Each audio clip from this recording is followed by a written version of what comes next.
கனவுக்குள்ளே உள்ள புகுந்து அது மாதிரி இவர்கள் வந்து உங்கள் சிந்தனைக்குள்ளே உள்ள புகுந்து இதுதான் சுதந்திரம் அப்படிங்கிற இதுக்குள்ளே கொண்டு வருவாங்க. அதில் போய் உளுந்து ஒரு கட்டத்துக்கு மேலே இந்த லிவிங் டுகெதர் வாழ்க்கை முறைக்கு போவாங்கல்ல. அப்போ தான் இந்த இடத்துல தான் வந்து நீதிமன்றத்தோடைய ஒரு உத்தரவு சமீபத்தில் வந்துருக்கு. இப்படி வாழ்ந்த ஒரு அம்மா வந்து அந்த கணவர் ஒரு கட்டத்தில் போர் அடிக்கும்ல.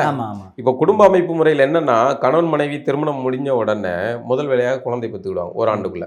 ஒரு கட்டத்தில் வந்து 2 முகத்தை சிக்கல் ஆரம்பிக்குது. சிக்கல்ல அங்கதான் வந்து பாதுகாப்பே ஆரம்பிக்குது.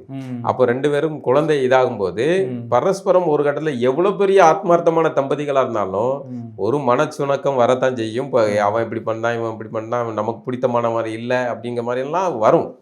ஆனால் இந்த குழந்தை குடும்பம் அப்படிங்கிற ஒரு கமிட்மெண்ட்டுக்குள்ள வரும்போது அந்த மனச்சுணக்கம் ஒரு கட்டத்தில் இருக்கும், போயிடும் அதுக்கப்புறம். ஆனால் இங்க என்னன்னா, இவர்கள் தங்களுக்கு பாலியல் சுதந்திரம் தான், சேர்ந்து வாழ்றோம், நம்ம ஜாலியா இருப்போம், அதோட முடிஞ்சு போச்சு, அது தேவைப்பட்ட குழந்தை பெற்றுக்கலாம் அப்படிங்கிற அல்லது குழந்தை பெற்றுக்கும் போது தான் அதை யார் பார்த்துக்கணும் அப்படின்ற இடத்துல பிரச்சனை நெருக்கடிகள் வருது. ஆசை 60 நாள் மோகம் 30 நாள் நம்மளால எல்லாத்தையும் சொல்லி வச்சுக்கிட்டான். ஒரு கட்டம் தான். அதுக்கப்புறம் வர்றது ஒரு அந்நியோன்யமும் அன்பும் தான் குடும்பத்தை இயக்கக்கூடியது. நம்ம குழந்தை, நம்ம மனைவி, நம்ம குடும்பம், நம்ம என்ன இருந்தாலும் நம்ம விட்டு கொடுத்து போகணும் அப்படிங்கிற பரஸ்பர புரிதல் தான் அதை வந்து இயக்கும். காமம் ஒரு கட்டத்துக்கு ஒரு வயதுக்கு அப்புறம் காமம் வந்து முற்று பெறும். ஆனாலும் வயது முதிர்ந்த காலத்தில் கணவன் மனைவிகள் சேர்ந்து பயணிக்கிறல்ல, அது பக்குவமான காதல். அந்த காதலை இந்த லிவிங் டுகெதர் அடையாது.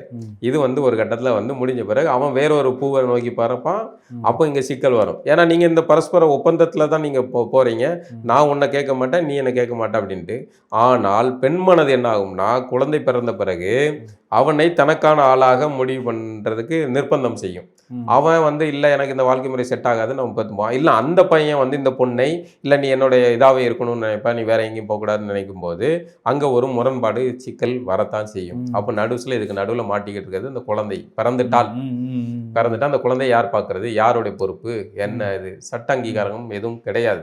இது ஒரு சிக்கலான அதைத்தான் நீதிமன்றம் சொல்லியிருக்குன்னா, ஒரு அம்மா இந்த மாதிரி வாழ்ந்துட்டு அந்த கணவர் அவர் வந்து அந்த கூட இருந்த பார்ட்னர் வந்து அவர் விலகி போறார், ஏதாவது ஒரு கசப்பு வரும் இல்லை, விலகி போறாரு.